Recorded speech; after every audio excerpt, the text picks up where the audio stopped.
বেগম খালেদা জিয়ার সমাধিতে শ্রদ্ধা জানাতে আজও ভিড় করছেন সাধারণ মানুষ। এই মুহূর্তে জিয়া উদ্যানে আছেন সহকর্মী স্বপন আহমেদ। সরাসরি যাচ্ছি তার কাছে। স্বপন।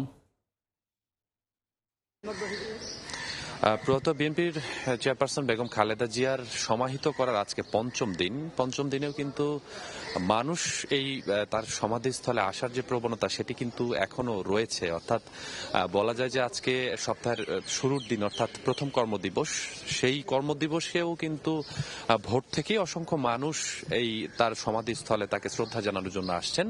তবে সেই প্রবণতা গত 5 দিনের তুলনায় অনেকটাই কম, কেননা আজকে প্রথম কর্মদিবস।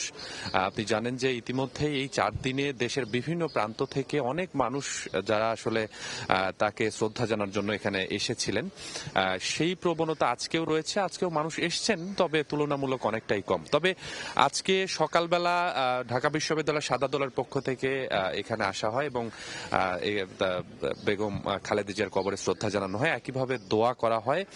পাশাপাশি ইসলামী আরবি বিশ্ববিদ্যালয়ের পক্ষ থেকেও বিএনপির এই চেয়ারপারসন বেগম খালেদা জিয়ার কবরে শ্রদ্ধা জানানো হয় এবং একইভাবেই তারা কিন্তু এখানে দাঁড়িয়ে থেকে তার জন্য দোয়া করেন। এবং এর বাইরেও পরবর্তীতে বেলা বাড়ার সাথে সাথে যারা এখানে আসছেন তারা কিন্তু তাকে শ্রদ্ধা জানানোর পরে পাশে দাঁড়িয়ে তার জন্য দোয়া করছেন এবং প্রত্যেকেই বলছেন যে তার যে রাজনৈতিক বর্ণাঢ্য একটি ক্যারিয়ার ছিল, তার যে পরিকল্পনাগুলো ছিল রাজনীতি নিয়ে দেশকে আরো এগিয়ে নিয়ে যাওয়ার জন্য, বিশেষ করে গণতন্ত্রের অগ্রযাত্রাকে আরো বেশি প্রতিষ্ঠা করার তার যে চেষ্টা ছিল, সেই চেষ্টায় তিনি সারা জীবন করে গেছেন এবং এটির জন্যই শুধুমাত্র তিনি আপসহীন নেত্রী তাকে বলা হয়। এবং শুধু বিএনপির যে চেয়ারপারসন তিনি শেষ পর্যায়ে এসে তিনি সেটিও ছিলেন না, পরবর্তীতে তিনি গণমানুষের নেত্রী হয়ে উঠেছিলেন, যার জন্যই আসলে যেটি প্রকাশ পেয়েছে তার জানাজাতে। এবং একইভাবে তাকে যেখানে সমাহিত করা হয়েছে এখানেও যেরকম মানুষ শ্রদ্ধা জানিয়েছে, এটিতেও তাকে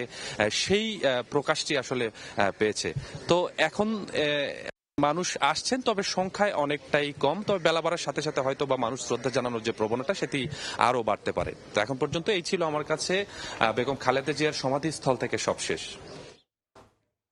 বেগম খালেদা জিয়ার সমাধিতে শ্রদ্ধা জ্ঞাপন করতে মানুষের ভিড় বাড়ছে, সেই খবরই জানাতে জিয়া উদ্যান থেকে যুক্ত ছিলেন সহকর্মী স্বপন আহমেদ।